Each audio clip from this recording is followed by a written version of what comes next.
কি মমতা ব্যানার্জি খালি my lord my lord my lord my lord না বললে শুনছিল, নাটকই বাঁচিয়ে রেখেছে।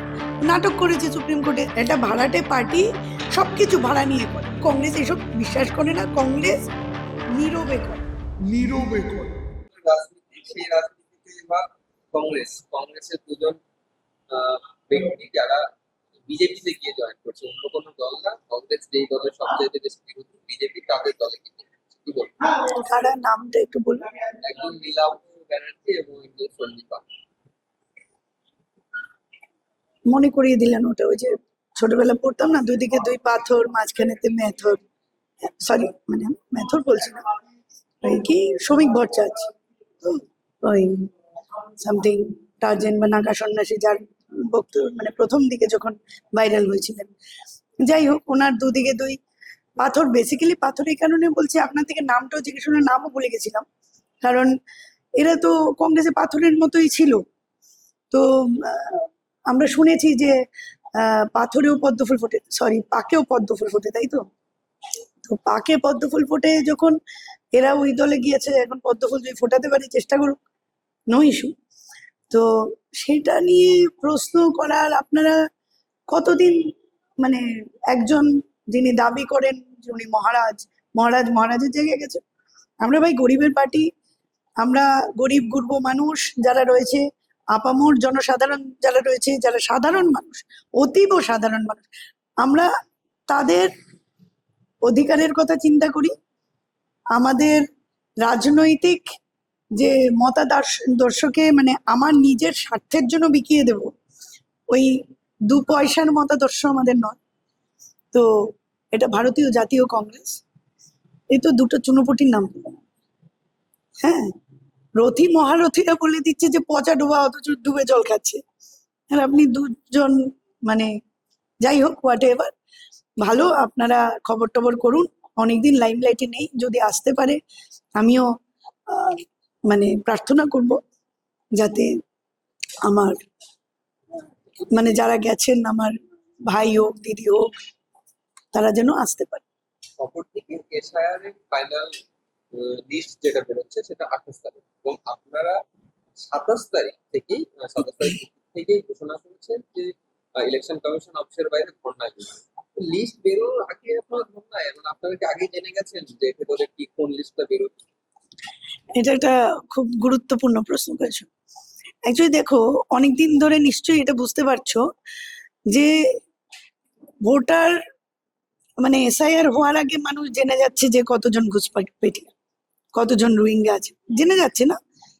মানে নির্বাচন হওয়ার আগে আমরা বলে দিতে পারি যে আমরা 300টা আসনে জিতবো, হ্যাঁ, 200-র বেশি আসন পেয়ে যাব, 400 পার করে নেব, আমরা শুনেছি না অনেক সময়। তো যেটা একটা সিরিয়াস ইস্যু এসআইআর, এটা নিয়ে মামলা সুপ্রিম কোর্টে। আমরা নাটকবাজির মামলা করিনি, প্রথম মামলাটা আমরাই করেছি, হ্যাঁ, প্রচার করিনি, যেটা 70 বছর ধরে কংগ্রেস করে না। কংগ্রেস অনেক কিছু তৈরি করে দিয়েছে, মানুষ সেটাকে বিক্রি করে হোক, সেটাকে সামনে রেখে হোক, অন্যরা পাবলিসিটি নিচ্ছে, পাবলিসিটি পাচ্ছে, ইনফ্যাক্ট আলাদা ব্যাপার, কিন্তু এটা একটা ভাইটাল ইস্যু। আমরা এতদিন ধরে ইলেকশন কমিশনের সামনে মেইন মিডিয়া প্রচারে আমাদেরকে নাই আনতে পারে, কিন্তু তোমরা তো ছিলে, তোমরা নিশ্চয়ই দেখেছো, অস্বীকার করার জায়গা নেই।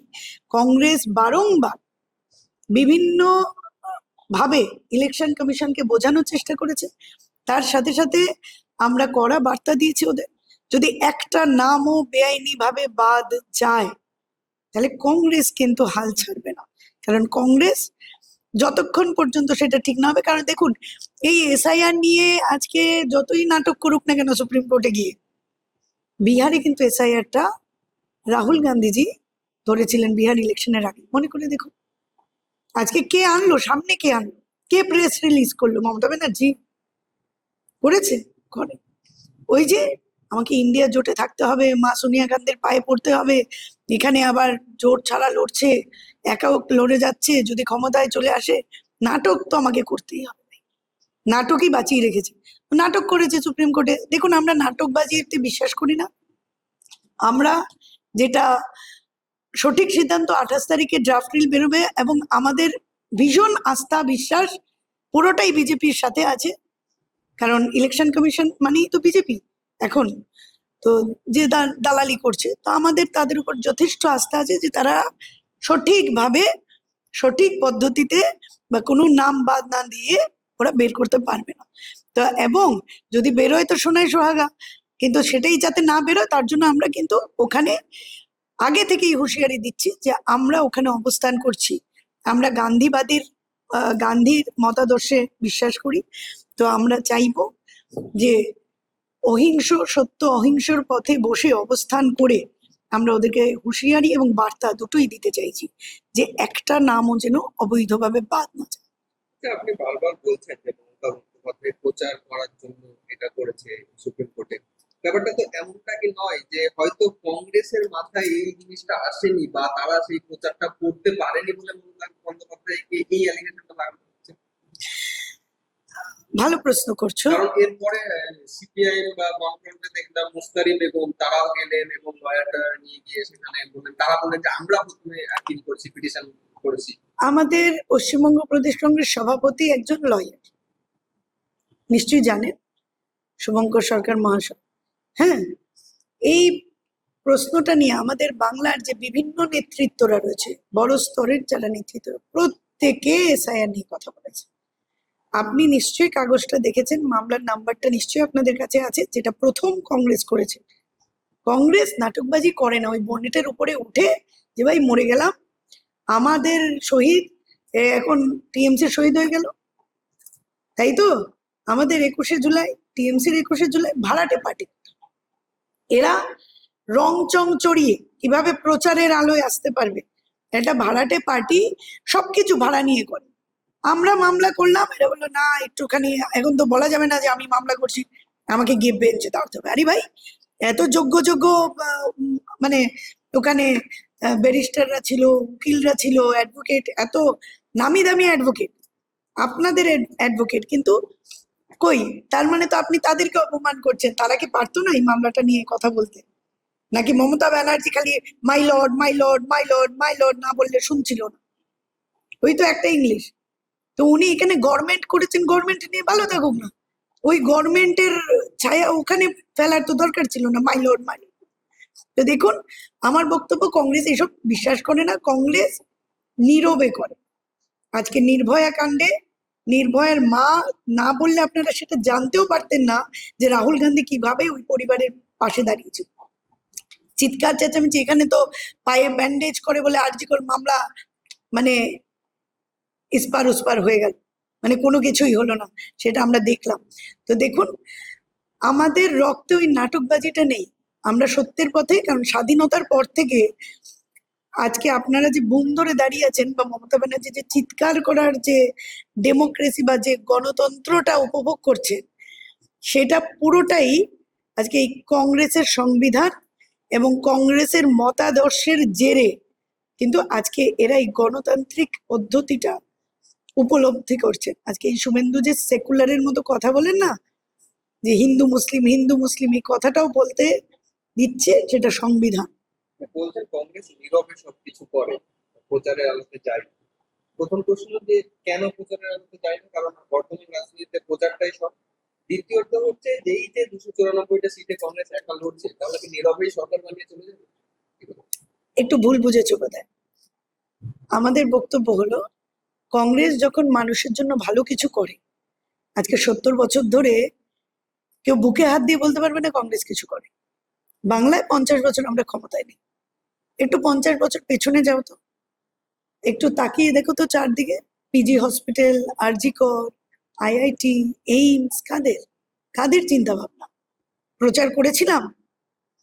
হ্যাঁ, প্রচার হচ্ছে কি, পিজিতে যখন কোনো কুকুরের চিকিৎসা হয় তখন প্রচার হয়, তাই না?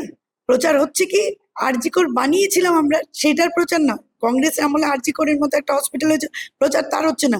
প্রচার হচ্ছে ওই আরজি করে যে সিন্ডিকেট চলছে, র্যাকেট, যার জন্য একটা মেয়ে প্রাণ দিতে বাধ্য হলো, সেটার প্রচার হচ্ছে।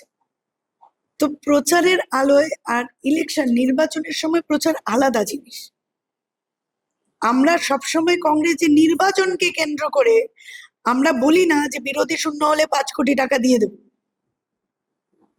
প্রচার 73টা খুন হলে প্রচার হয় না তো? প্রচারটা আমরা 294টাই লড়বো। আমাদের দলেও প্রিয়াঙ্কা গান্ধী রাহুল যে প্রচারে আসবেন আপনারা শুনছেন। তো আমার বক্তব্য হলো প্রচার তখন হবে নির্বাচনে, কারণ কি যে ম্যানিফেস্টো যেটাকে সামনে রেখে কংগ্রেস লড়বে এবং যেটা আমরা আমরা চিৎকার করছি না যে আজকে 500 টাকা, 1500 টাকা, 2000 টাকা, ইলেকশনের আগে ওদেরকে গিমিক দেখাতে হবে, তাই না? আমি তো বলবো না যে ভাই ও তুমি 3000 দিচ্ছ, আমি 5000 দিচ্ছি। যেটা ভায়াবল, যেটা করা সম্ভব, কারণ কংগ্রেস এমন একটা দল যেটা কংগ্রেস বলে দেয় সেটা করে। এবং অন্যান্য রাজ্যগুলোতে আপনারা দেখেছেন, তেলেঙ্গানা হোক আর কর্ণাটকা হোক, সব জায়গাতে আপনারা দেখেছেন, তার ইনস্ট্যান্স আছে। তাই আমি বলছি কংগ্রেস নীরবে যে জিনিসগুলো করে সেটা অন্য দল করতে পারে না প্রচারের আলোতে এসে। একেবারে শেষ প্রশ্ন, গোরখপুর থেকে খবর আসছে একজন মহিলা চিকিৎসক, তাকে এইমসে তিনি চিকিৎসাধীন মানে তার চাকরিরত ছিলেন, তাকে নির্যাতন করা হয়েছে, তাকে এবং সেখানে ডবল ইঞ্জিন সরকার বিজেপি। এটা তো নতুন ঘটনা নয়, আপনি পেছনে যান, এমন অনেক ঘটনা পাবেন।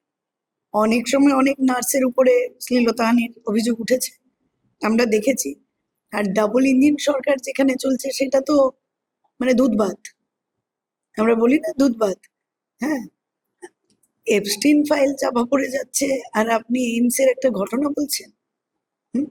তো দেখুন, আমরা চাই মানুষ তো ঠেকে বোঝে, অনেক সময় বলে না ঠেকায় পড়ে, কারণ প্রথম বুঝতে চায় না।